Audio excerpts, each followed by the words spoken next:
simmering heat of the 1950s, amidst the Cold War and the dawn of the space age, an ordinary man found himself at the center of an extraordinary tale that would become a cornerstone of UFO lore. This fantastical UFO encounter, marked by its detailed narratives and peculiar friendships, unfolded not only in the hidden depths of a remote desert, but in the vivid expanse of the man's everyday life, making it one of the most intriguing episodes of contactee history. He claimed to have been visited multiple times by beings from a planet that is invisible to Earth's telescopes due to its counter-Earth orbit. His accounts of conversations with the ship's captain blurred the lines between personal revelation and interstellar diplomacy, offering insights into a world concerned with Earth's nuclear folly and advocating for peace and mutual understanding. This case file joined the theorists as they journey back to a time of saucers and secrets, exploring the nuances and narratives of the Truman Bethurum Encounter.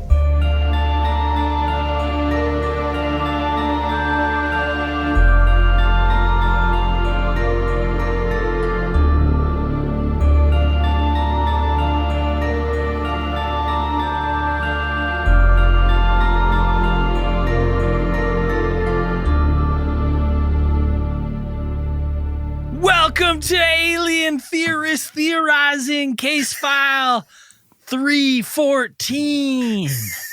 The Truman Bethurum and the Intergalactic Friend Zone. I'm Braden. I'm Zell. I'm Dan.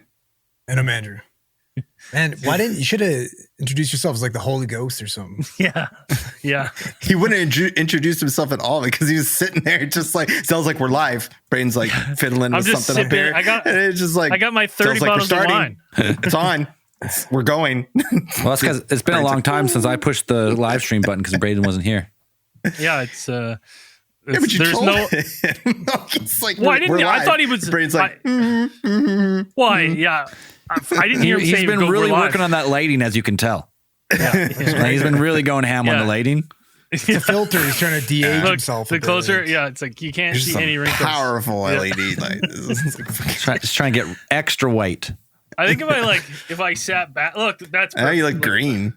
If I'm being honest, Zell, you might be whiter though. Still. No, I look great. I got out in the sun a little bit. Did you? Got a little hue. Yeah. Did you? You looking like you got jaundiced, buddy. No, this is much less white than normal. Yeah, I don't know. I had this all set up, and for some reason, I don't know. I got a new Logitech camera, and it doesn't save the settings, I guess, because I had this all set up with my lights, and then I came in here, and I was just like, it's so overexposed. So I don't know why it. Who cares? Let's get to the alien hookups. I think we should start. I think you're going to take our fucking the co-star of the story. I think you should get his nickname after this. That's a great nickname, actually. Saucers? That's right. No, not that one. Not that one at all. What's the other one? That's the one I remember was Saucers. Mr. Whitey Edwards. Oh, Whitey? Yeah. I like Saucers better. That's what I was like. That is a cool nickname. I would love that. This is a true tale from the golden age of flying saucers, like the 1950s. Like this is right around the same time that I think George Van Tassel was building the Integratron. Like is when this was happening. So this is a true story as told by one Truman Bethurum, who would eventually become kind of one of the people kind of put him in the same league or kind of in the same arena as George Adamski, which we haven't talked about yet, and we will eventually talk about him because I was going to put him in the same league as what's his name, Whitney Schieber? Yeah, the guy in the cabin. Yeah. Except this one doesn't end the same. Benign. Yeah, it's not as intimate. Although he might have wanted it to be. Let's see. Truman's story starts in July of 1952, where he gets a call from his friend, Mr. Whitey Edwards, who invites Truman out to an asphalt mixing plant to take a job out there as a batch plant operator. It was located out in Mormon Mesa, Nevada, right? That's just the guy that like pulls the tube for the asphalt to pour into the truck. Is that like? Yeah, I think that's essentially what it does. There you go. And so Truman was residing in California at the time, and I think he was waiting out on there was a strike going on, and he was kind of trying to wait that out, but his finances were dwindling kind of low. So he's like, yeah, sure, I'll go ahead and take this job. It's a night shift. It's like a night shift as like a batch plant operator and a night mechanic. He was kind of doing like a split shift from what I read, was that he was just like during the afternoon, he was the batch plant guy because they didn't have a guy. And then he would kind of work afternoon late into the evening. And in the evening he would switch and be the night mechanic. So it was kind of like he was, it sounds like some rough filling work, two holes. Yeah. The guy had 3 jobs though. He was wrenching on machinery by day, and then by, I guess, afternoon, he's wrenching on the spiritual realm, right? Wasn't he like fucking? Yeah, pipe layer as well. Yeah. So July 27th, right? He completes like his evening shift, and he decides that he's going to go and take off out into the desert and take a look for, I believe it was seashell fossils, since he had heard that Nevada, which I think is pretty true, like most of the Nevada desert had been like an inland sea at some point 10 million years ago. Right. So how many shells are still chilling? I heard he's at the mechanics. He's like, I just heard the craziest news about the desert. There's fossils out there. I'm going tonight. You want to come? Everyone's like, no. No, I'm going to bed. I don't think he found any fossils either. Well, why are you looking at night, dipshit? Like, what are you going to see? Like, out there with a flashlight in the middle of the desert? The fossils hide at night. Like, I don't know, like, they come out during the night. They wiggle up. Oh, yeah. I bet it's hot it's hot as shit though during the day. Yeah, that would suck. But things are visible. That would help. Yeah, but in defense of this, it's like apparently his wife kind of collected these kind of things. So he liked to go and try to find them for her. As like he's a fucking sea otter bringing a pebble every night. I think he's just that's probably the fucking code. Listen. He's hitting the bar, being like, "Hey, babe, I'm gonna go find some more seashells." No, this guy's perpetual friend zone. He's a good guy. This is an honest man. He's an honest dude. How do you get friend zoned by your wife? I don't know, man. I don't know. I don't know how long he kind of took to looking for fossils, because I feel like after a night shift, like you're probably getting off about like 3:30, 4 in the morning, and you're like, you drive out there. I feel like he fell asleep in his truck. Like he just like probably turned the truck off and was just like sitting out there, and I would just be like, I would immediately drift off. I don't even know how he would drive out there. I can barely drive home after nights. Honest to God, I'm like thumbs up on the steering wheel, being like, okay, just slapping yourself. Oh yeah, yep. I got smelling salts. That'll do it. Part of me wondered though too, because he had 2 young kids. If it's just one of those things where he's just like, I don't want to go home and risk waking up the kids. Like if I can stay out a little bit I don't want to go longer. home. I think just end it there. That's fucking I think perfect. they were still, his family was still living in California. I think he was staying like a camp. They had like a work camp set up out there, right? Because eventually we'll get to it, because he writes a letter to them later. So he falls asleep in his truck. And before we call the dream police, I would be like, okay, I'd be like, okay, before we call the dream police, I was like, if there weren't a series of encounters, I would write this off to, I'd file a report with the dream police, but there's a series of them. This is the first of many, right? We'd be calling the ZZs for sure. So he wakes up to a hum, like here's this kind of humming sound. And as he kind of like wakes up, he views outside of his truck, because he's still inside. He sees these group of like short men gathered all around his dwarves. No, it's good. Well, 4 to 5 feet. Mean, I don't actually know where the legal requirement starts and stops between that and little person and what the different, like the, you know what I mean? Like where does Dwarf is generally defined as an adult of the height of 4 foot 10 inches. Oh, Okay, there we go. So they could and under? So they're probably- dwarfs. Yeah. So they could be dwarves. They're 4 to 5 feet. So this might be some that are a little taller than dwarf size. There's one there. He's like, not me. 4'11". Maybe it's a height based like hierarchy. And the taller ones are in charge. So when he takes a look around, he realizes that the humming that he's hearing is that it is them speaking to each other, like some type of like unintelligible language from what he can tell. Like they're speaking to each other and just kind of The warbling, I yeah. didn't even think about warbling. or warbling. The Yeah. warbling.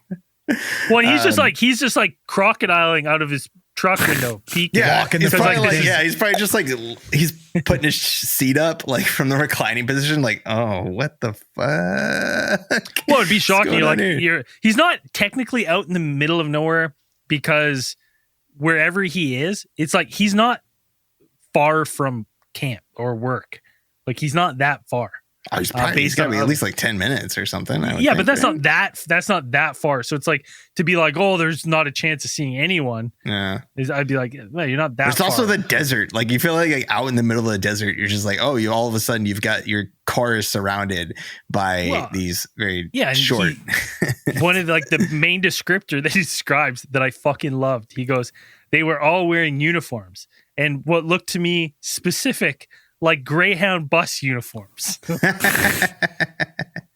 So they all looked like 10 little dwarf Greyhound bus drivers. Yeah. Right. So he was thinking in his head, he's like, how do they drive the bus? How do they reach the What are pedals? It's opened up a whole new line of questions for him.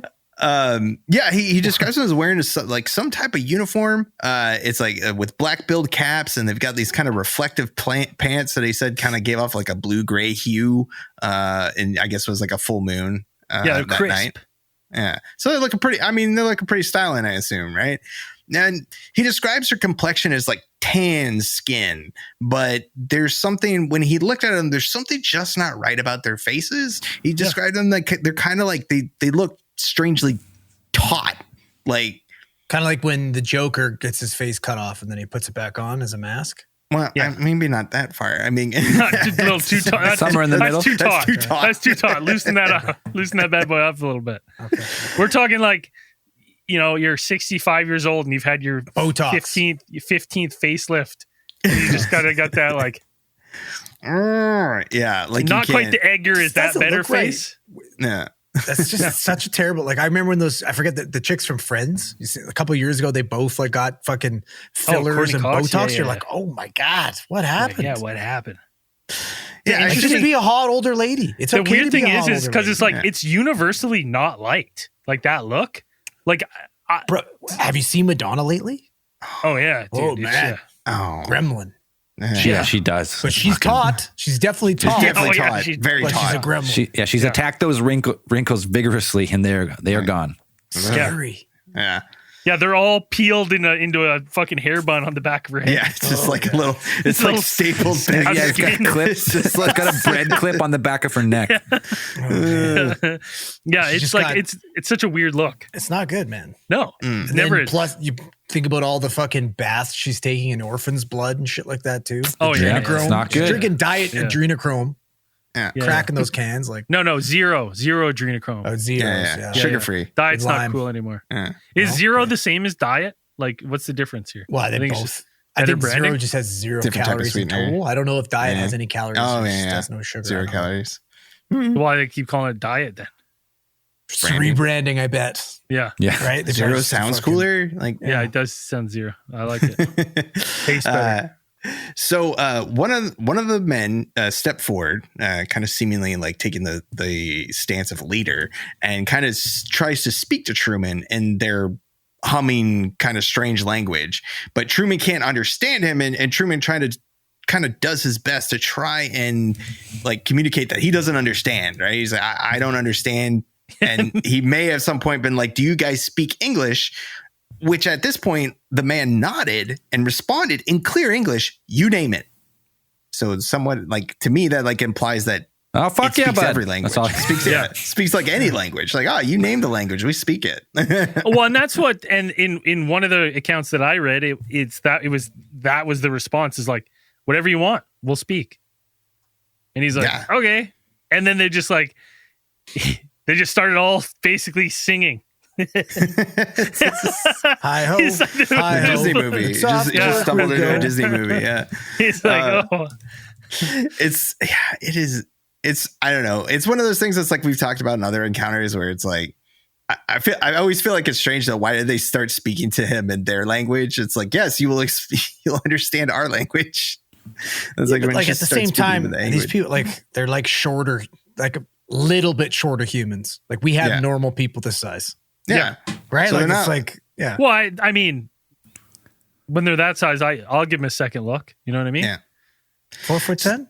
Oh yeah, I notice them. If you're under 5 feet, I notice you. Really? I'm not being rude, I just noticed you. but I notice. Or the lack of Truman notice. is I'm always like, look at that little guy. You just want to pick them Look at that up. little guy. You want to pick them up so their feet dangle. Yeah. pat him on the head. Good job, buddy. Nice try, buddy. Yeah. Always give him one of these. Like, Oh, dude, that's a good point. I would absolutely notice because every time I see somebody shorter than me, I'm just like, little bitch. You fucking Little little bitch. bitch. Look at this fucking midget. Nice. Yeah.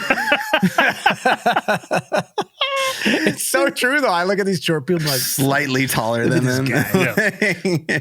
Yeah. And then the second I see a taller person, I'm like, oh, yeah, don't hurt me.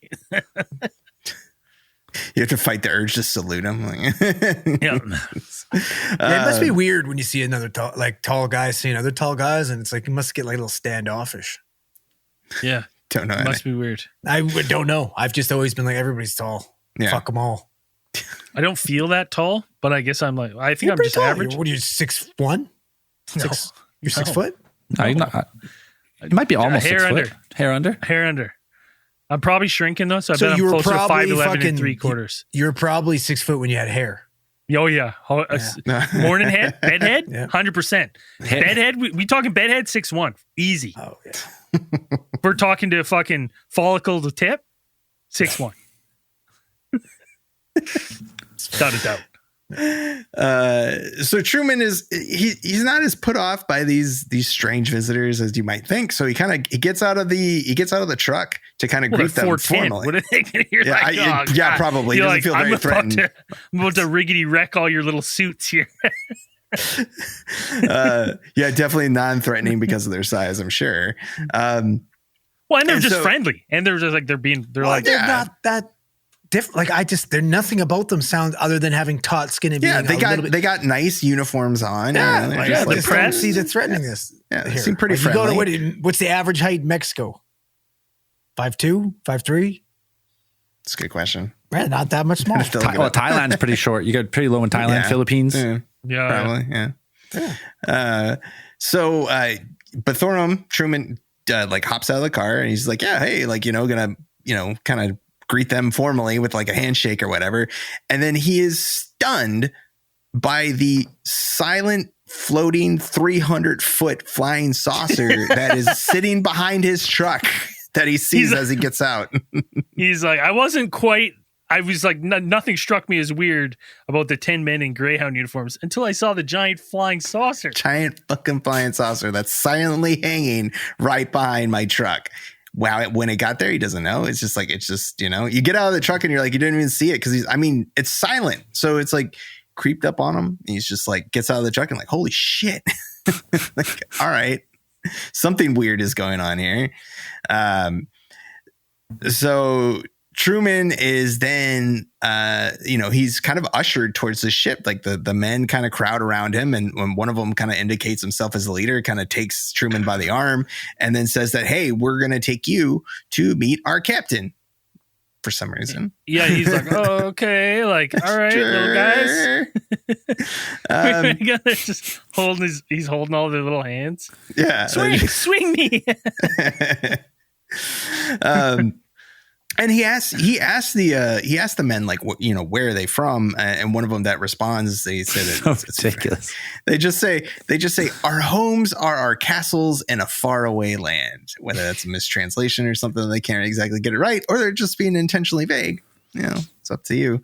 Well, listen, I mean, this is a great part of me when I started like reading into this and looking into this one.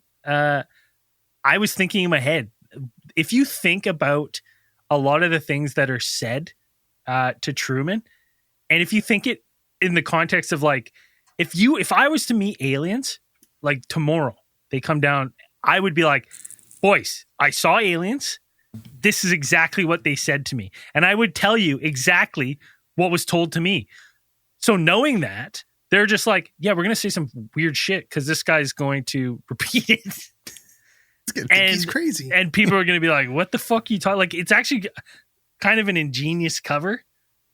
Right? You're just like, yeah, we're actually, just, if they're trying to avoid notice, then I guess you would kind of tell them, like, you'd want to tell your, just bullshit. You're just like, it's 100% bullshit. We're just telling this. He's like, yeah, they told us we were from a faraway fantasy land. And they're like, magical castle. Truman. From faraway all right, lands. Whatever you say, saucers. Yeah. He goes and tells his friends. So Truman says that as they approach the ship kind of tilted down a little bit, and then out popped like a little kind of basically like a stairs with like a handrail, and they went up into the ship. And so as he was kind of brought in, he is led into this, like, I guess this lavishly appointed cabin, and he kind of sits down in this very comfortable couch that he kind of described. And short. then it was red leather with wall lamps and a lava lamp beside him. Yeah, it's a little low to the ground. I mean, you weren't quite ergonomical, like at that 90 degree. Your knees are like way up, like way up high. Like. Other than that, he's like, it's quality. Pretty nice. It's pretty nice. Right. This thing, it's not bad. And then Truman is surprised to find that the ship's captain is seemingly this beautiful lady. What song? What song plays when he sees her? Who's that lady? I just died in your house. Lady in red. Dreamweaver. Dreamweaver. Yeah. That's it. That's the consensus. Dreamweaver.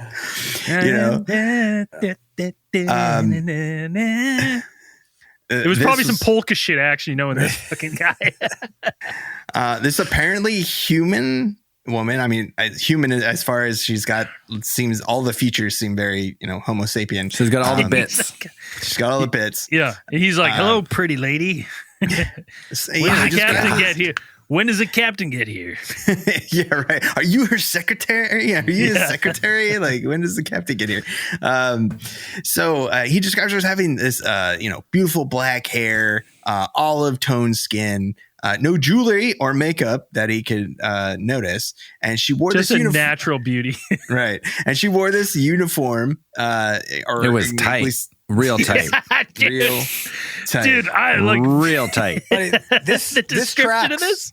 This tracks, and thank God it tracks, right? Because if it weren't for these like weird looking white dudes falling in love with short, olive skinned, black haired beauties, people like me and Dan wouldn't exist. Yeah. Right? Like we depend on this shit. Yeah. Right? I'm just happy. I'm just happy like to hear that, like, as far as we've come, it's like in the future when we get more advanced, it's just going to resort back to like, no, women in business, sexy.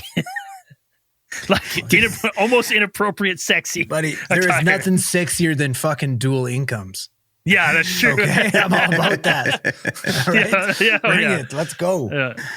That's a good point. And this that dink status. I missed that. Double income, no kids. That was the time. And she must have got her outfit from a Prince video, because he described her as wearing this like bright red skirt, like this nice velvety looking black blouse, and then a black and red beret kind of set on top of her head. One of the accounts that I read was just like, he's like, and it just hugged her in all the right spots. And I was like, oh my God. Yeah. I was like, yes. This guy's rock hard right now. Yeah, this guy was fucking megalithlically his wife's put him on the outs. He hasn't gotten any in a while. He's wife? Exactly. He's like, yo, different solar systems, baby. Yeah, it doesn't count. If it's under the light of another star, it doesn't count. It's not cheating if she's not from Earth. But she's rocking this bright this skirt, and I doesn't mention how I imagine pretty short skirt, like just kind of rocking that, and the she's beret. short. I mean, you don't see many ladies rocking a beret these days. Of course, this is the 50s, so I don't know, pretty cool. So he says she's beautiful, but he also remarks on like how her face seemed like kind of like very sharp angled, and her skin seems to have the same kind of quality as the men that he met before, where she has like the skin seems almost like kind of pulled taut over an underlying a frame or something. Like reading it kind of made it sound like it was like made of porcelain, like a mask, like some type of disguise almost. Yeah, because you rip that off and it's like it's like freaking lizard people. Yeah. Reminds me of fucking Batman 89. They just go back to warbling. Yeah. All their tentacles.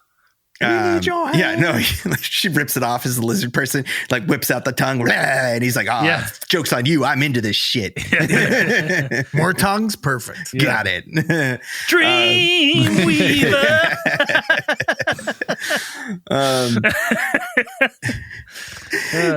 She explained to Truman that rather friendly, that her and her crew are actually interplanetary travelers who have recently come to Earth.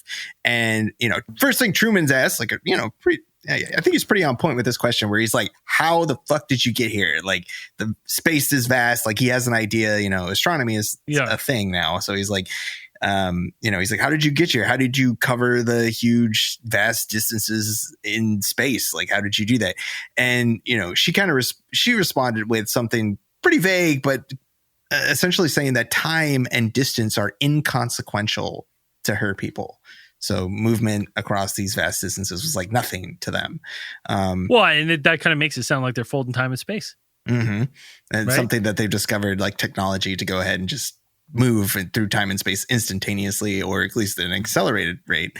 But she also goes on to kind of say that in there, they don't really have a really good impression of Earth at this point. I mean, this is 1950s. This is also, this is 52. So the Korean War is popping off. Like World War II has just ended, and you have, you have Korean War going on at this point. And, they've already pretty much marked, which is probably not very difficult if you came down here, they have marked humanity's warlike nature. She also is like, a lot of strife. It's not gonna bode well for the intergalactic travel. The forgotten war hasn't been forgotten, is what you're saying. Yeah. No, they know. We have a monument to it in DC. It's here. But isn't that what they Korean War is the forgotten war? Isn't that what they call it? Yeah. Where they leveled an entire nation. For a good all reason. Military targets. It's forgotten for a reason. Gone. But that's one of the things she's like, it's, I think it's on in this visit where she's like, you guys are just warlike apes. Yeah. And you will never gain into like space travel with this much strife. Yeah. And she like really emphasizes the strife. That really I really got that from all the different readings. It was like always a cool word. The strife. It's like a lot of strife. Yeah. And that doesn't bode well for intergalactic space travel. And it's like, well, apparently it did, because I guess not, but we mastered space travel, in spite of the strife. Yeah. I mean, we've been to Mars. Suck on that. Kind of. We're not mastered it, but we've done it. Yeah. Right? To the Against moon. all odds. Suck on it. Still a ton of strife going on. More than ever. We're going back to the moon. It's easier to go to space now than ever before. We're going to bring some strife to space. Yeah. All right. We're about to bring strife. Yeah. Space. You know what? We're about to fucking deliver strife across the universe. Hell yeah, baby. Where we go, strife follows. Yeah. Oh, you didn't like Earth strife? Well, how about we bring Earth strife to you? Straight to your door. Who's got strife now? So her and Truman have a conversation. He's curious about where their comings and goings and where they're from, and he says that she responds to his questions, like her voice is very sing-song and melodic when she's like responding to things. So very Disney. He claimed that right from when he met these 10 men and they started speaking English, they were like speaking in like song and rhyme. But it's so Disney. Right? And I was like, well, it's so Disney. Or they're like, they're like, oh, this is how these, like, he's like a baby and we have to, add it to music so he knows what we're talking about. She also spoke about how they were aware of, the sightings of UFOs that are popping up around this time. And she was saying that a lot of those, if not all of them, are her people. Like those UFOs that people were reporting, seeing, like those were actually those are my guys. Ships. Those are us. That's us. It's my crew. But not the ugly aliens, not the reports of like these aliens with, like, she said, like multiple arms or, these grotesque tails or something like that. And she's like, that's on us. Those are lies. Yeah. Like, okay. Sexy. And so suddenly she kind of gets up and she's like, okay, time to go. And, Truman's like, I've only been here for like a few minutes. Like I haven't been here that long. And when he ushers her out, he gets to stay outside of the ship, like the sun is already coming up. And he's like, I must have been in there for hours then. Like a couple hours. He did just work the night shift, so probably not that long. Maybe like 2 hours or something like that. Like, sun's coming up at 6 a.m. or something. I'm just saying, in that kind of experience, if that was what's happening, is I'm sure 2 hours goes like a blink. Where you're just like that much, like you're probably fucking adrenaline. Your heart's racing. Flies when you have fun, boys. Right? Yeah. You've met the love of your life. Yeah. You've imprinted on this on this woman. Like, holy fuck, I've been fully torced for 2 hours. Yeah, listen to Dream Reaver for 2 hours. Yeah, he's hanging off every song, every lyric she's singing. He just leaves completely blue balled though. Yeah. Oh yeah. Oh yeah. Oh, but he's fucking. He's rubbing it out in the truck on the way home. Like, he can't does he make it? Does he even make it to the truck? No, maybe. Right in the desert. I gotta remember this. So when he gets, the interesting thing here about this story is that when he gets back to camp, is that he finds that Whitey has been looking for him. Like Whitey's like, where have you been? We were kind of worried about you because we had seen something bright descend down into the desert at night. And it's like near where, they kind of indicated like near where in the direction that Truman had been. And they said, was it, they kind of asked him like, hey, was there a plane crash there? Did something come down? You were over there is what you're telling us. Like, did you see anything? And so at first kind of Truman, when he was coming back, I think he kind of said that he didn't want to tell anybody. He's like, nobody's going to believe me. Like, I don't want to tell anybody about this. Like, everybody will think I'm a freaking nutball, and I'm just not going to tell anybody about this. This will be something. Well, he's forever. He just finished himself off, so he's got that huge regret. Yeah. Like, feel funny. So yeah, that post nut clarity, like he's just like, this is maybe not a bad. Especially when, could you imagine you're like rubbing one out to somebody you met? Yeah, you know what I mean? So like dirty. Like. Yeah, right? You're just like, weird. Oh my god. Then you're probably like, could she see me? Oh fuck! Like you're getting all sorts of like guilt never before felt. The flying saucer like decloaks like right in front of him. Yeah, it's like oh. So, but as he, Whitey kind of presses him about like what did you see anything that came down out there? Truman reluctantly responds because he isn't, he's a pretty forthright guy from like, yeah, most of okay, I fucking jerked off in the truck. All right, big deal. Leave me alone. Truman tells him honestly that it was a flying saucer. That's what I saw. Like that's what the thing that came down must have been. Like because that's what I saw out there. Okay, saucers. Yeah. And he's like, no, fuck. No. I knew I shouldn't have said anything. Yeah. So he takes this report kind of gets around, the as it does, as it would, it's like, they're like, yo, saucers, tell him what you saw. He just puts his head down and kind of like run cries. Yeah. And Truman is not, he kind of starts to doubt that he saw, like, he's like, okay, maybe it was just a dream. It was just a dream. Hallucination, something. I was dehydrated. I don't know. I was out there. It could have been just something like that, whatever, But August 3rd comes around and then Truman has his second encounter with this thing.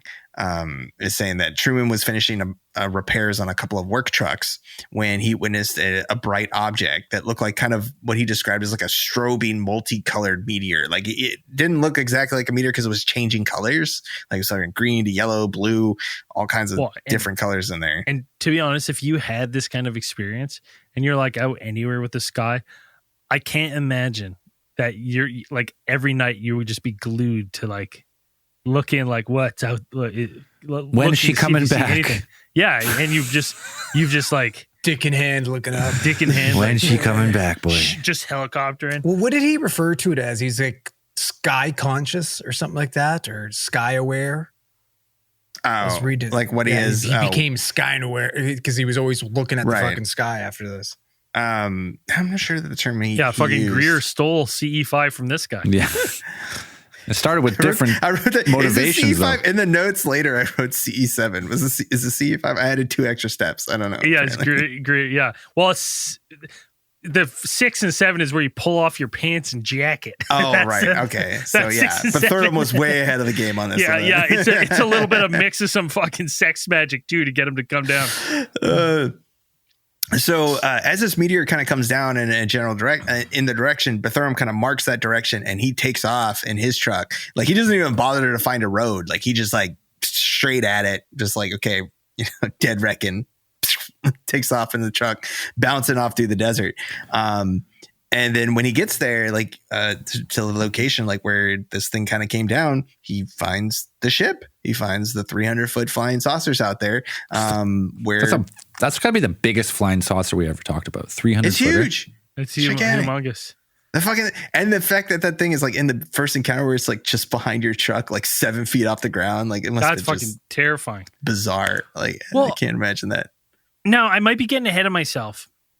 But in that first encounter too, no, I am getting my head of self because we talked about it getting 7 he's feet. Getting ahead of himself here, people. He's getting fucking ahead of myself. Getting ahead of myself. Yeah, head of myself. He went from ahead of myself to head of myself. Head of myself. But I'll get into it now because I'm talking about it. Is that like that hovering 7 feet?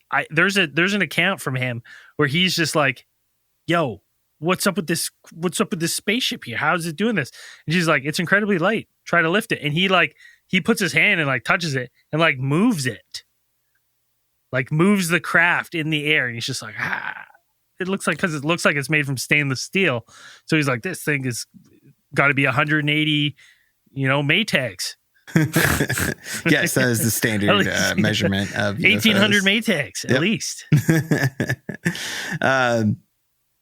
So he gets out there. The short men are around the bottom of the object, and they're kind of just milling around down there. Truman. And they kind of. This in my head is awesome because it's like I imagine him like coming over the rise and like here's the spaceship down and whatever, and like the little men are down there and they're doing their little thing. I don't know if they're dancing because I mean they mentioned later that that on their planet like they'd like to sing and dance a lot. I don't know. I imagine that they're doing that. And then like he says that the door opened on the ship and the lady captain emerges from it. I imagine like smoke machines coming out, lights coming out, and she's just like space lady, like, just fucking riot as fuck. And she just beckoned to him to come onto the ship again. Come back. Second date. So you're telling me second date. Well, listen, you were like, at this point, you're like, yo, they're flying to space. They're 10 minutes out. Now she's into me. This lady's 100% into me. I wanted to add one thing, though. One of the other accounts that Truman kind of says, he's like, they kind of look a little Italian. They always say that. They always say that. You know who else said that? Simonton. Right? The pancakes. Flipping. And he said they fucking looked like they're having a barbecue dancing around. They resembled Italians. Resembling Italians wearing gray suits. Short, anybody with a tan. Yeah. Like that's anybody who's like relatively short. And dark fucking features. Which would only be like southern Italian, like southern Italians, like aren't they? Because that was the only flavor of like brown people that people from the States were you think the exposed to South, the closer they get to the Mediterranean, the more darker their features. Darker they are. But it didn't like when I heard the description, I'm like, Simonton said they had silver suits, right? But could they have been gray? Like, could they have looked the same? Like, could these accounts been kind of similar of similar things? I don't know, but Lady Captain comes out, and I feel like it's like Flash. She comes out, and sexy space aliens. And they kind of have another discussion. She brings them into the cabin, and they sit down and they have another discussion. And she kind of tells them how her people, we're not so different, you and I, like that kind of conversation. And, telling her that her people. Well, also, you see here, she pulls a little tighter. Yeah. Yeah. All the same. Well, and also, one thing of note is that really stuck with Truman. She touched his arm. Poor bastard. Right? All right. Just brushed it. Wait, Just after brushed hearing it. about that, after hearing about the arm touch, we got to take a short break because It's too sexy. it's too sexy. Yes, yeah. We're going to We get got- banned. We gotta go. We all four of us are gonna we're all go out. fairly We're gonna do torqued. some CE7 real quick. We'll be right back. All right, round 2. So Truman is Does he get lucky? not this time. So no space sex in the champagne room. Yeah, Over the stuff. up all night to not get lucky. This guy. So yeah, after a half an hour of her basically telling, basically ragging on the human race about how we're not going to get anywhere because of the way that The strife. the strife, Too much strife. the juvenile delinquency. That's one of the points that she mentioned. Apparently, She would not be happy with how things are going right now. the economic inequality that was being experienced at the time, that she said. And then I think this is like the first time that she mentions what planet they're from, like the actual name of the planet. And she says that I'm glad we're not troubled with neither on Clarion, is the name of their planet. Clarion? Clarion. Sounds a bit pretentious, if you ask me. I Clarion. like the name. Yeah. You know what I think they could use? A little strife. Yeah, fuck yeah. It's good for you. Builds resiliency. And so this is kind of a strange thing. He says like after half an hour, he's taken outside of the ship. But after the ship, like as soon as he steps out and the ship takes off, He's it's taken gone. outside the ship, or they let him out? I mean, it's just like they're kind of Like, look, man, you got to stop jerking off. Like, get the fuck out of here. You got to come go. on, man. Like, He's come just on. he's You're visibly creating hard. strife. He's visibly hard. They're just like, You Like, gotta come go. on, man. yeah. It's like that's just the pleats. It's the pleats on the pants. Like, no, it's not. No, it's not. Just, so I'm sitting. Yeah.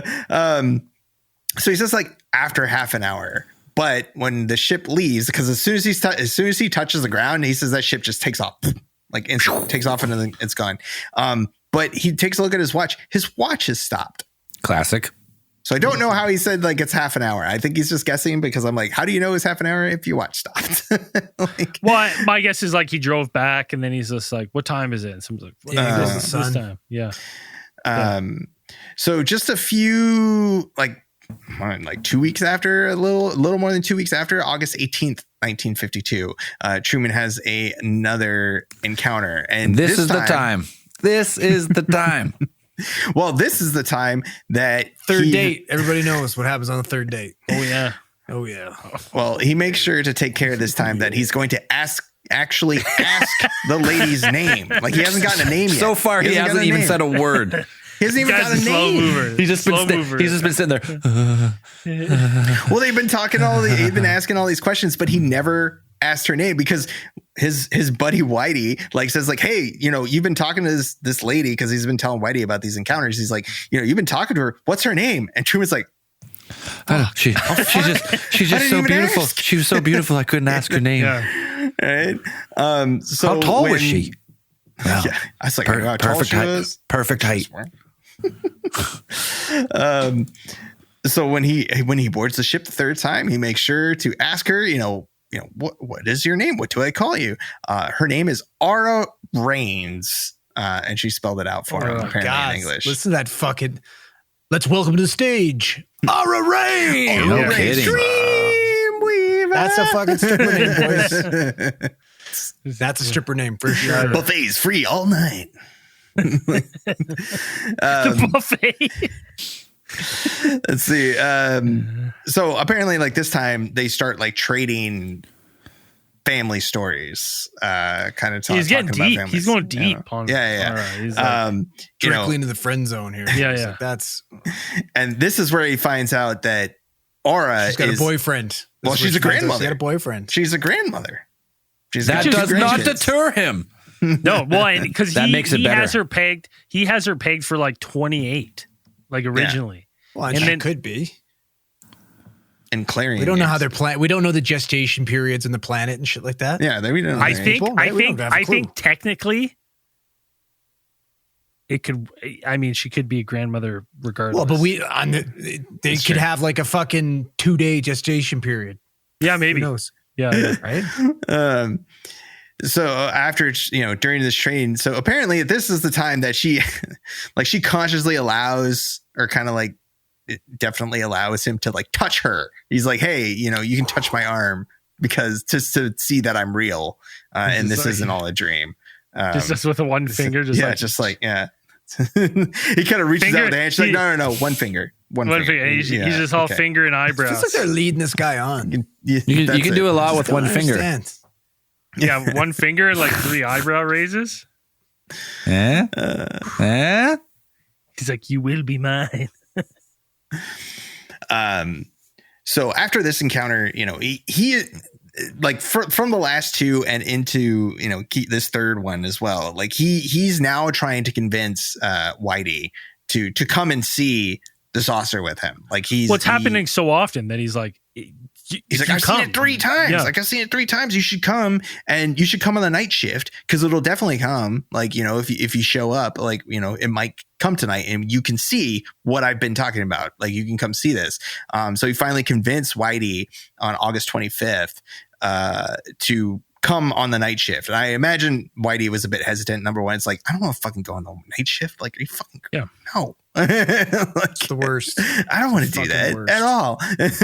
He's like, it's chill. We don't have a lot of work to do. Like, it's awesome. We're gonna go see my girl Aura Reigns. It's gonna be awesome. It's Whitey probably just finally was like, fine, you know what? Shut up and I'll go. Like, fine, okay. But so while they're getting like into the near, I guess, the end of the night shift or whatever, Whitey he's called away on an errand, which I imagine Whitey was like been sticking around all night, and it's just like, you know what, I'm gonna go take a nap. Like, nothing's going on. He's like, you told me it was gonna be chill. Yeah, I was like, there's nothing going on, nothing's happening. Like, I would be like, yeah, I gotta go check on some stuff over there. Take a nap.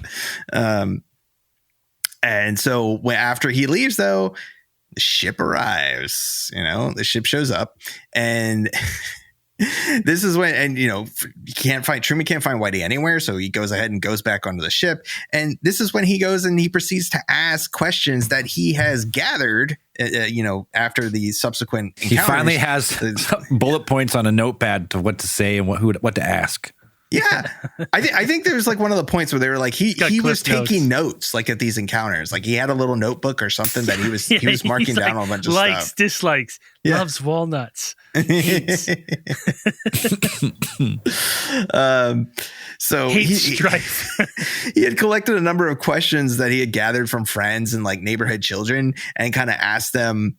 And ask these questions. And like some of them are actually pretty good. He had one of them. He asked if Clarion was another name for, or possibly another name for, one of the known planets at the time. So like Mars, Venus, Jupiter, like maybe they knew it as Clarion, but it was actually just one of the other planets.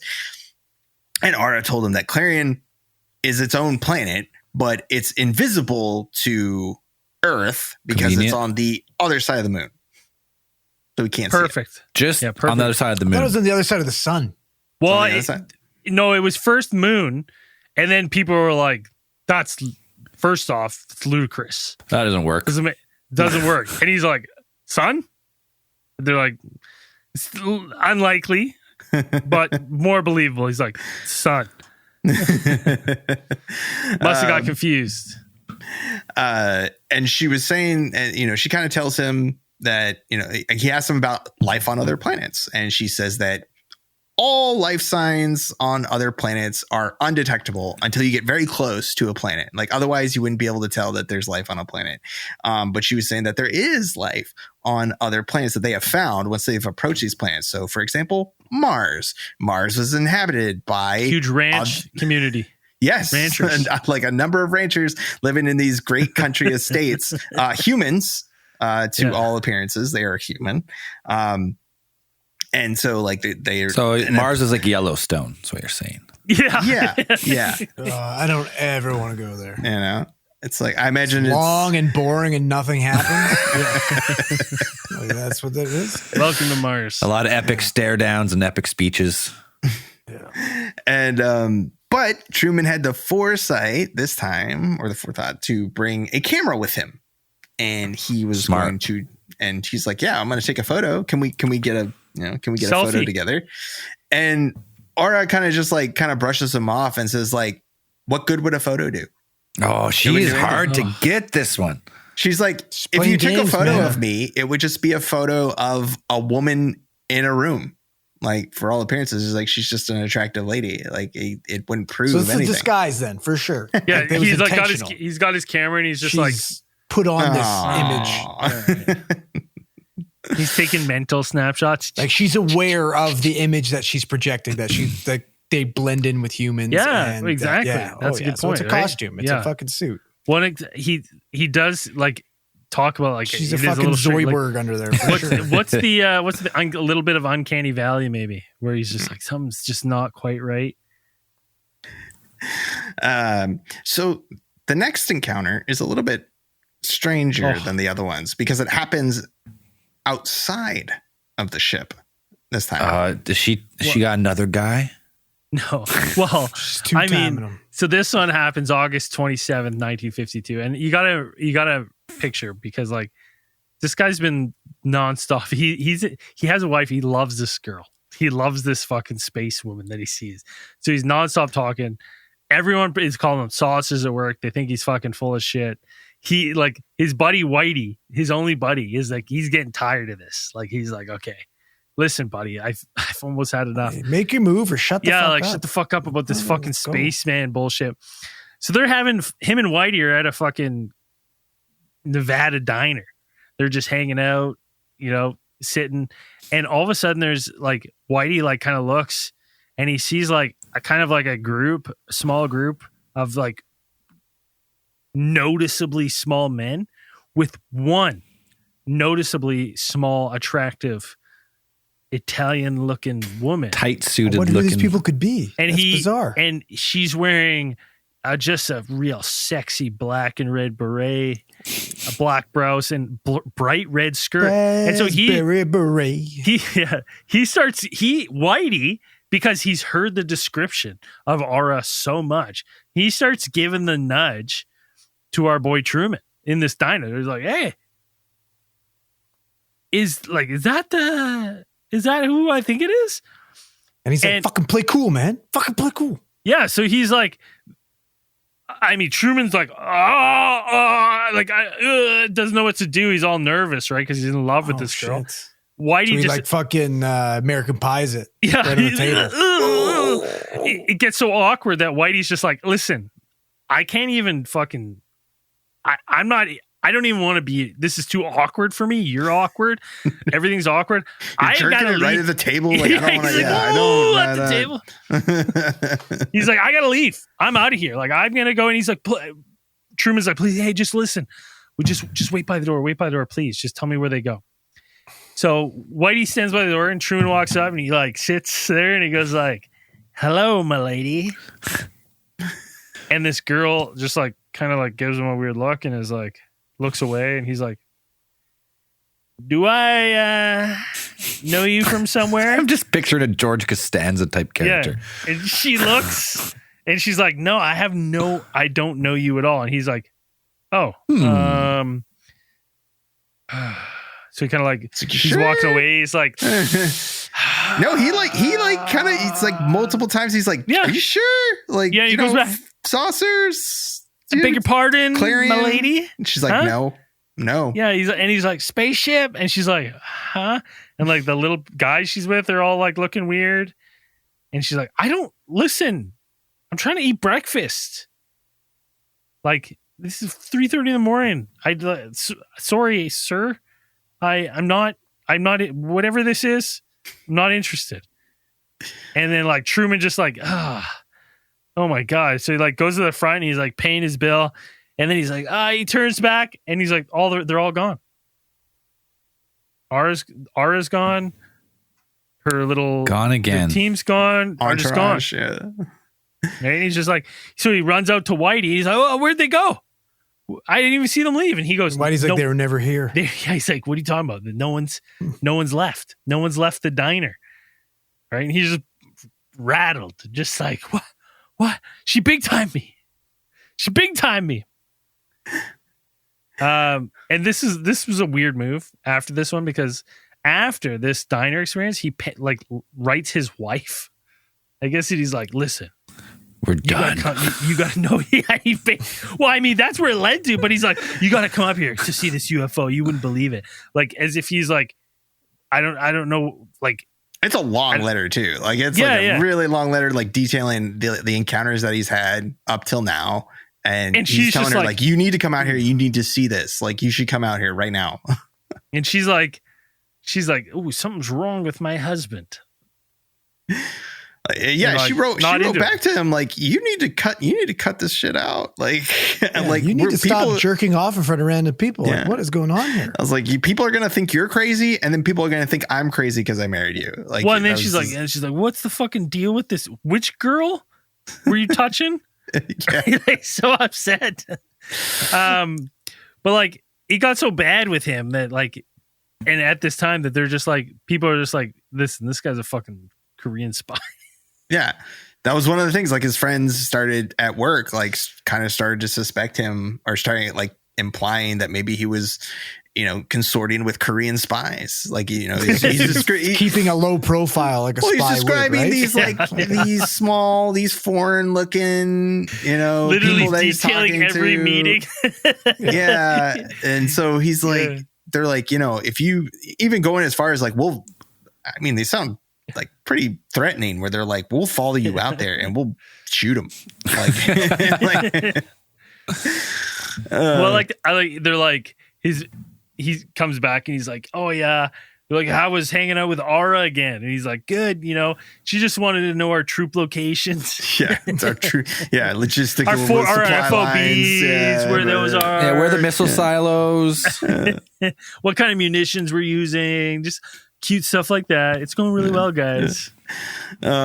September 5th, 1952, he ends up running. He has another encounter, right? And he he confides in Ara about, his wife's concern about him, and then also like the threats that are being made towards by his, his friends at work.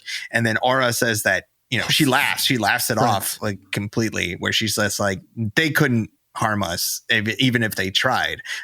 People don't attack us, and honey, we make people disappear. Yeah, that's what she says. She says we make disappear. He's like, wait, what? He's like, do you kill them? She's like, no, we don't kill them.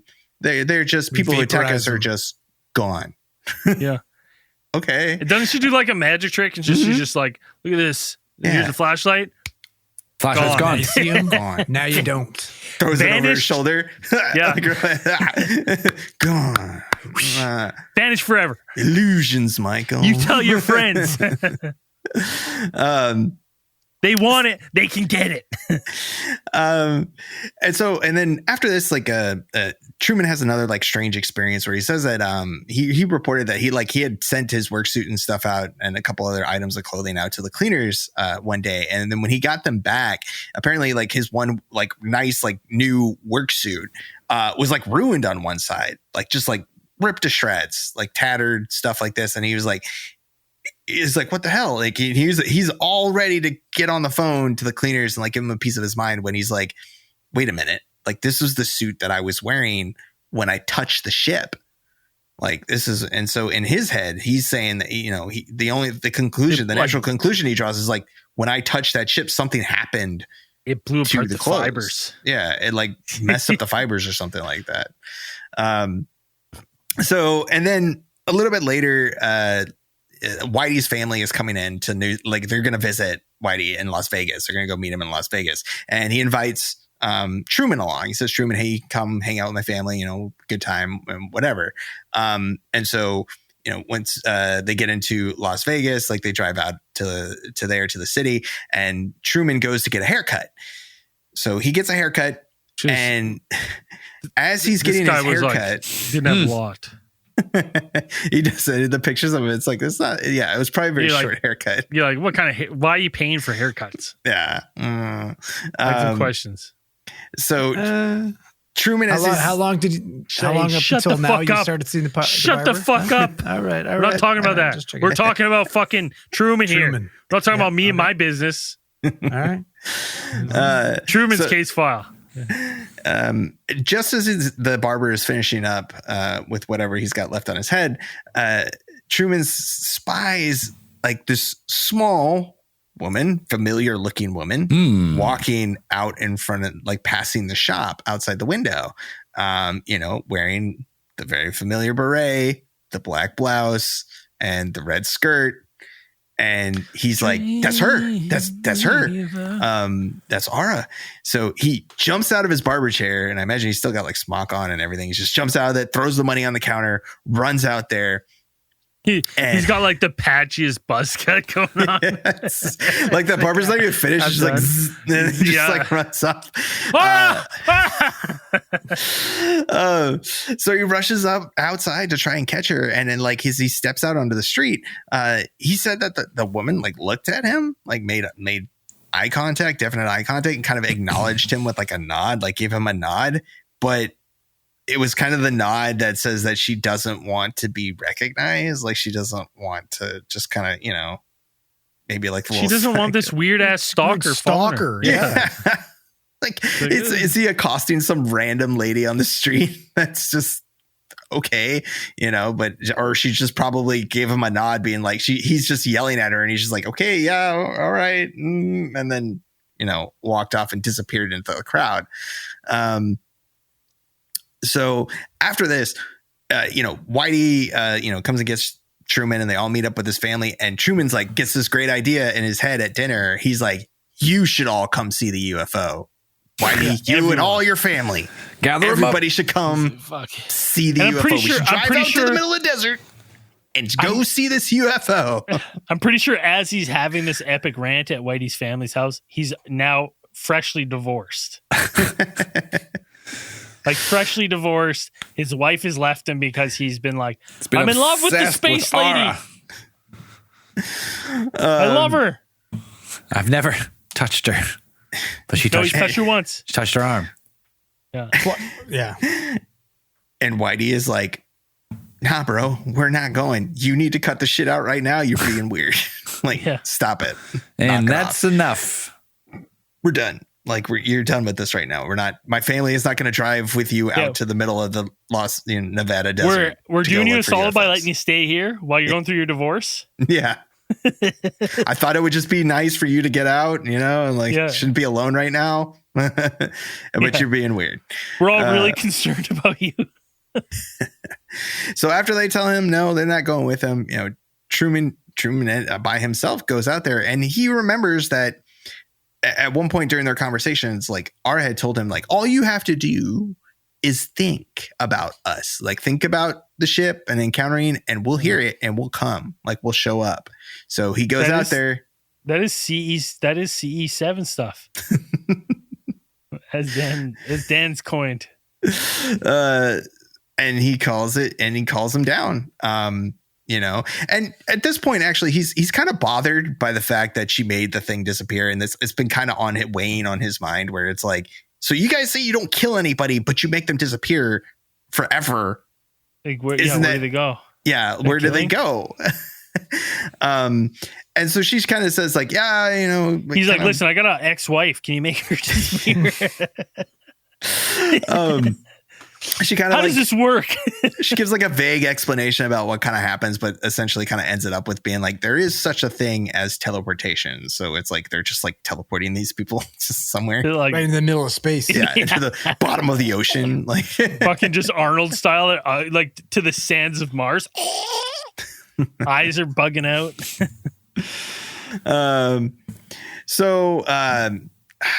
Like again, when he gets this encounter, has this, he actually has also got a letter that he had one of the waitresses at the diner that they kind of ran into each other before. And because he figures that to prove that they can speak any language, like they have said before, they mentioned before, he had the waitress actually like pre-write out a letter in French. Like I guess she spoke French and wrote it out in French and then gave it to Aura to respond. Like, can you respond in French? Like, I don't speak French. He's like, I don't speak French. I don't understand French. Can you respond in French? And therefore that'll kind of prove or some type of evidence that you guys can do that. Just checks out. This back. Yeah. Right. Or I could get a picture. Yeah. No. Or he didn't bring his camera this time, I guess. Like it just one time was enough. He didn't want to bring it again. Well, he's riding the thin line, right? He's like, am I in the in or am I on the out? Ooh, the camera. She didn't like the camera. Bad move. So then he, Aura takes the letter and then she kind of does something strange with it where she kind of holds it up to the wall, like behind her in her cabin that they're attending Truman. And then there's like, Truman says he kind of remembers hearing like a kind of typewriter type of clicking sound or whatever, but then she kind of like wrote out a letter in French and then, gave it to him, be like, here, you can take this and give it to, give it to your friend and be like, yeah, they can translate it. And it's like a response to this. Now Truman would go on and like, after this is like his sixth encounter. Like he would go on and meet with Aura Reigns like 5 more times. Yeah. After this, each time getting cornered farther and farther into the friend zone. In the friend zone. Yeah. She now has like a stick out, just like pushing him away. Yeah, stay over there. Right? Yeah. She's like, Truman, I just love you like a brother. and meanwhile, she's also telling him like, hey, we're gonna take you to Clarion. Like next trip, like we're gonna go. So she's just leading him on, man. Getting something from him. I'm not sure what, but every time he's jerking off, right? So they're getting semen samples. Oh, yeah. No, it's for the hybrid program. They're just catching it. This checks out. Yeah. Scraping it up after. They were just in the desert picking it out of the sand. She goes ahead and like kind of green lights him, like bringing what she says, like she invites like 6 trustworthy friends, like bring them with you. Make sure they're all men. Apparently that's that was one of the caveats. And make sure that they all bring sturdy shoes. This is one of the other things. Okay. All right. Arch support. Yeah. Well, I mean, that's just good advice anywhere you go, really. That's true. Right? Yeah. Yep. So you always bring sturdy shoes and a towel. Going to hike. Always bring a sturdy towel. shoes. You're going to go on an extended, she's like, you're going to be taking a lot of steps. You're not like, you're going to want to have a good arch support. You want to like some Asics. Yeah. Good heel drop. Mm-hmm. Yeah. And then like through these conversations that they have in the next couple, like several encounters, he learns more about the Clarionites as he refers to them. And it's like how they talk about they continue their education through their long lives. I guess they have longer lifespans than humans do. And much of this education is actually made possible with what she calls a retroscope. There's some kind of device which allows them to view any point in space or time. And so they can go ahead and like see any point in history, anywhere, anytime. And this helps them kind of more comprehend, cosmic history. She also tells him that she's like, listen, on Clarion, we don't have any issues because 1, no booze, baby. Fucking dry. Just crack. Dry. Just crack. Just a little bit. Just fucking crack. Just a little crack. Methamphetamine, 100%. That's all good in moderation. Second thing, one religion. We all have the same belief of a higher creator. It's very similar to Christianity. That's what he compares it to. I thought they were Christians. Yeah, there's a point where they do refer to themselves as Christian. But, it's Christians, yeah. But they could also be like, it's just like an overarching deity. They could be like, it's like monotheistic religion, I suppose.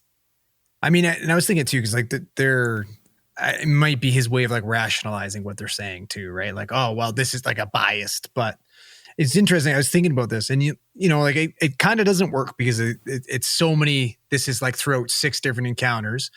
But let's for a second imagine that this guy, literally, this is one big encounter, right? This is his one thing playing through his head, because you think about it, it's like, okay, so it's this place that's filled with, got this beautiful woman that he loves, and when you go there, everything's perfect, fucking lollipops and rainbows. Everybody's Christian.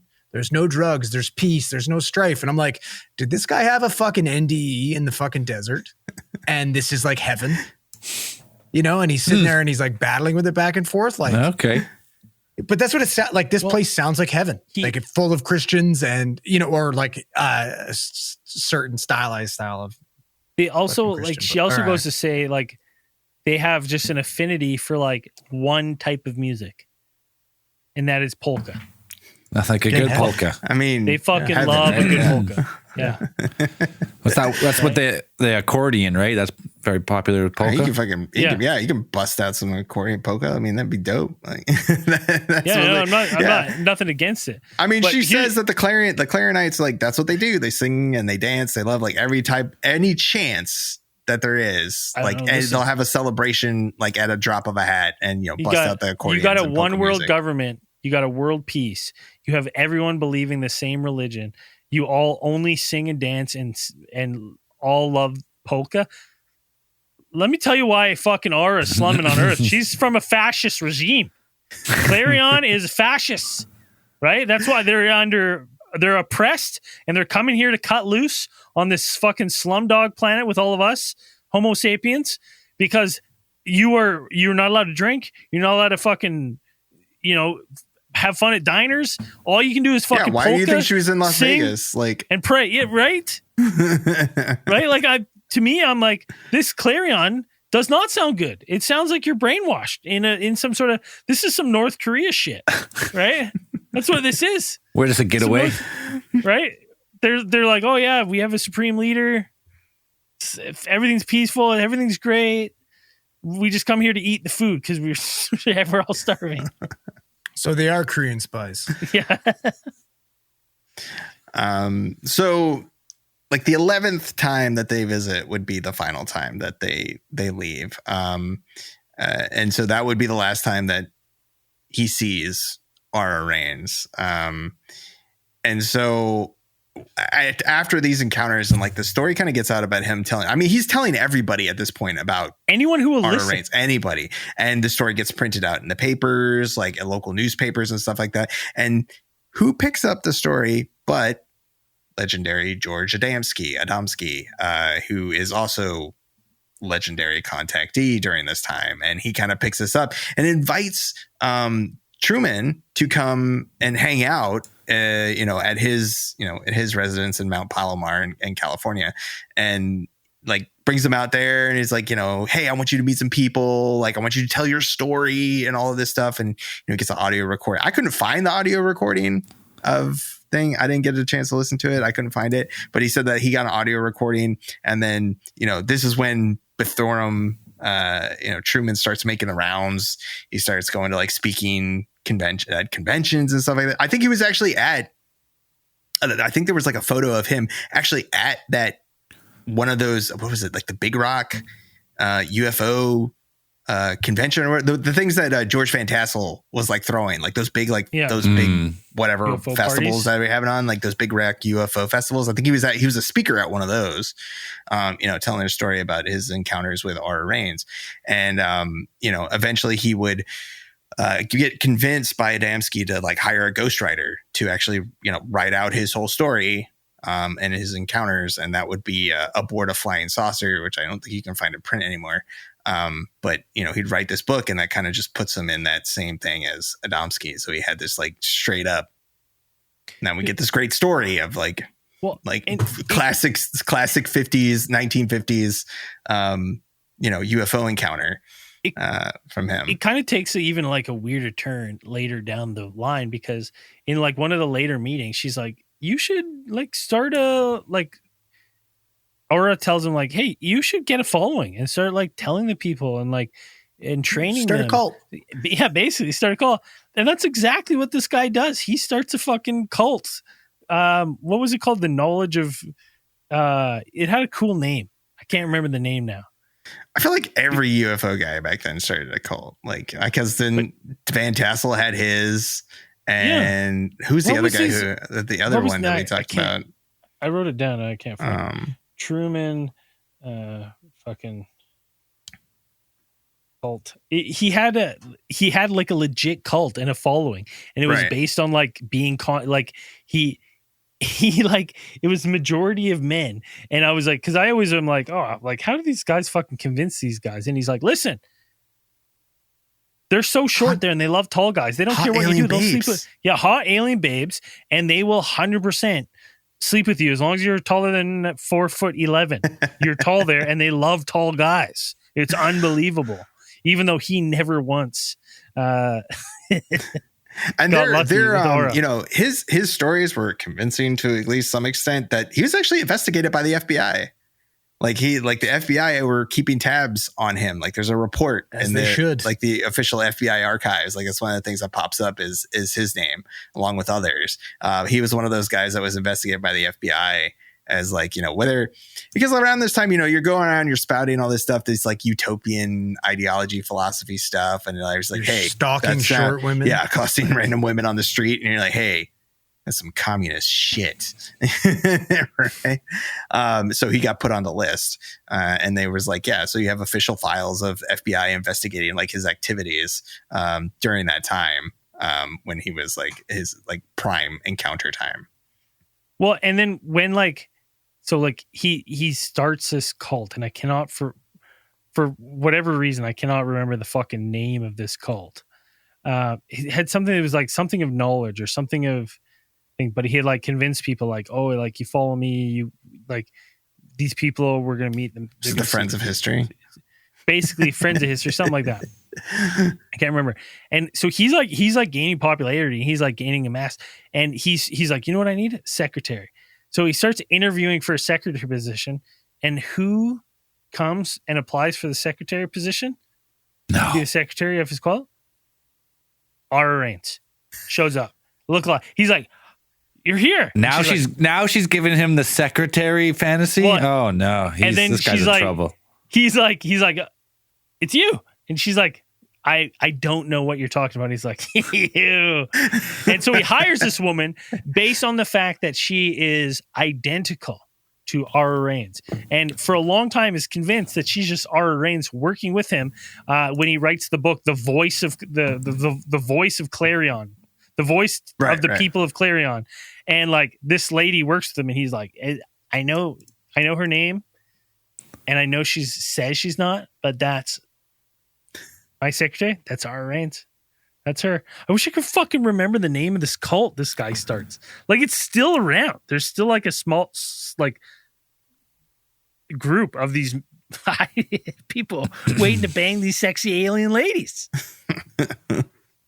But yeah, that's the eventually he would kind of like slowly decline into obscurity once the kind of like the kind of pomp and stuff, the UFO encounters kind of died out, those kinds of ones, and then he got the flashier, sexier. So he never got it.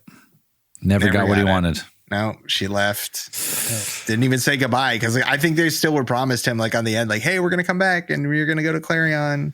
So the guy loses his wife in pursuit of a different girl who's from extraterrestrial and doesn't get her. So loses two girls. Tragic story. Well, and he I don't think they got divorced. They did get divorced, and then he got a second wife. Well, yeah, second wife, right. Later divorced him. Later, yeah. Because she's like, I can't deal with this guy. One of them went calling me Aura. Yeah. One of them went to go see. It was weird because one of them was like, hey, I don't believe your shit. But then when he got invited by George Adamski to go to the thing, they're like, oh yeah, I'll go. I'm coming. And they're like, oh wow, like you got invited by George Adamski? And you're like, what the fuck? You don't believe him, but you believe George Adamski. It's the interesting thing though is like, because like one of the biggest like naysays to this is like his description of Clarion. Like, one, it's impossible for it to be like what we know about physics, for there to be this planet perfectly with the moon that we would never see. Like, that doesn't work. And then even the perfect fucking peak. And they're saying like it doesn't work even with the sun. But like that goes back to the point. I'm like, say these things or these people aren't even fucking really aliens, and you know, maybe they're just like us from the future, right? And you're like, we can't fucking disrupt the timeline too much, right? Like, there is, you can just like, you can go and you can do some things and it's not going to change much. Like, you can throw a couple stones in the river of time and the river's going to keep flowing the same directions, as long as you don't make too much of a, you know, a fucking issue. And it's like, what a perfect way is if you're going back and you see a guy and you're just like, yeah, we're hanging out with this guy, and we just give him all literally just bullshit. They're just like, yeah, we're on the other side of the sun. So that when he goes, they told me they're on the other side of the sun, people are like, that's impossible. And he's like, I don't know what to tell you. That's what I'm being told. It's just, it's such an interesting one, because this guy was so in love with either an absolutely fictitious person.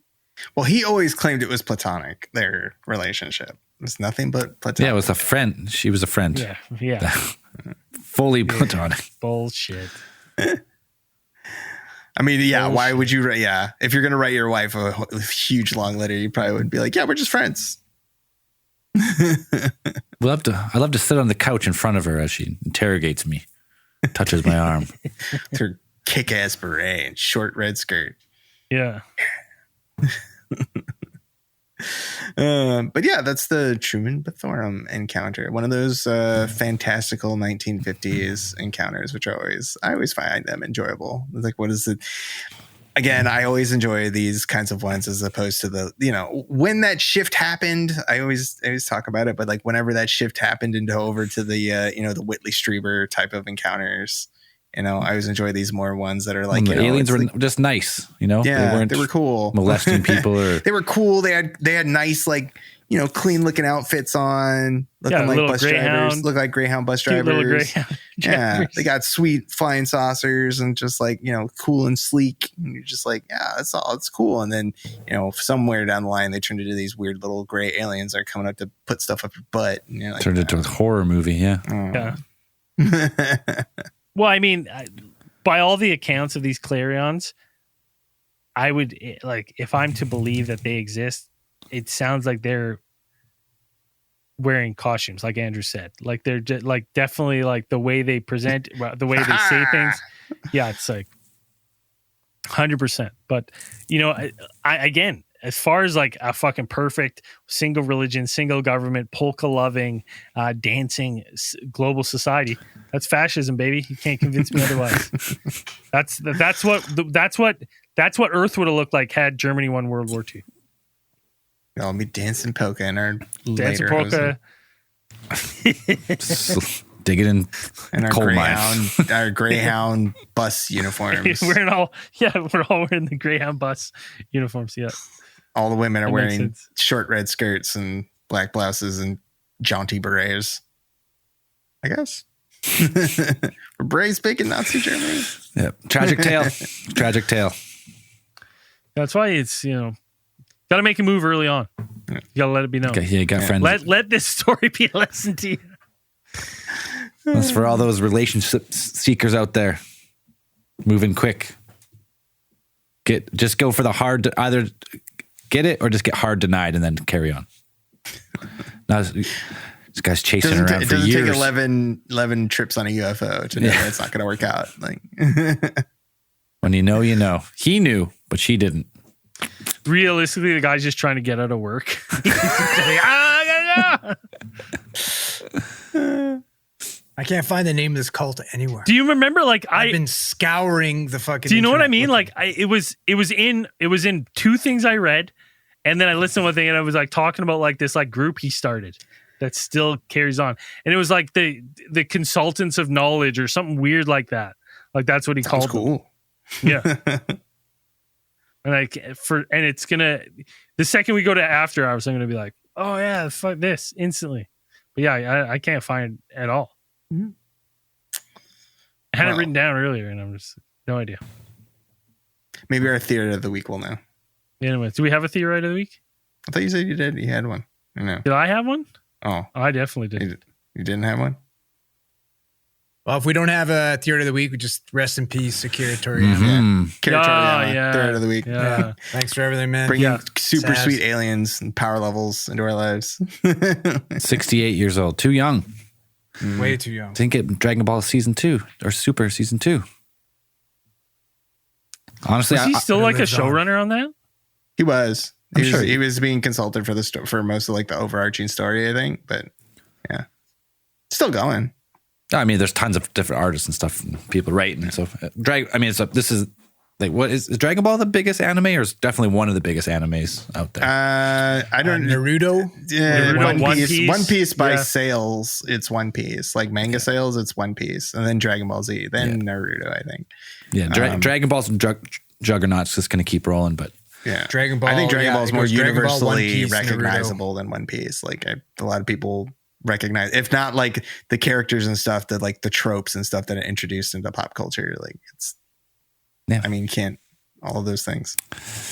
His vision, Akira Toriyama. I've never watched original Dragon Ball. Now maybe I'll go back. So weird. I started with Dragon Ball Z. I watched about 19 run-throughs to the Frieza saga until we got the updated dub. Yeah. Oh God. Did you not? I'll never forget getting all the way to like pre Super Saiyan. And it goes all the way back. On YTV just restarts. Yeah. Oh, I remember. One of the worst days of my biggest life. blue balls ever. You're just like, yeah. Talking about It's 4-episode transformation. And then it just restarts. Like talk about edging.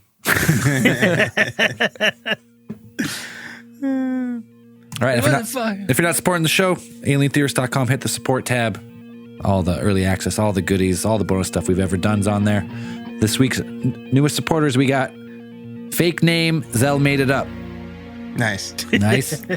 Whimsical Banana, and Scott Hub. Thank you very much for supporting the show. And as we always say at the end of these things, keep that eye on the sky. See you in After Hours. An edge. Yeah. Well, that's the one. C7, baby.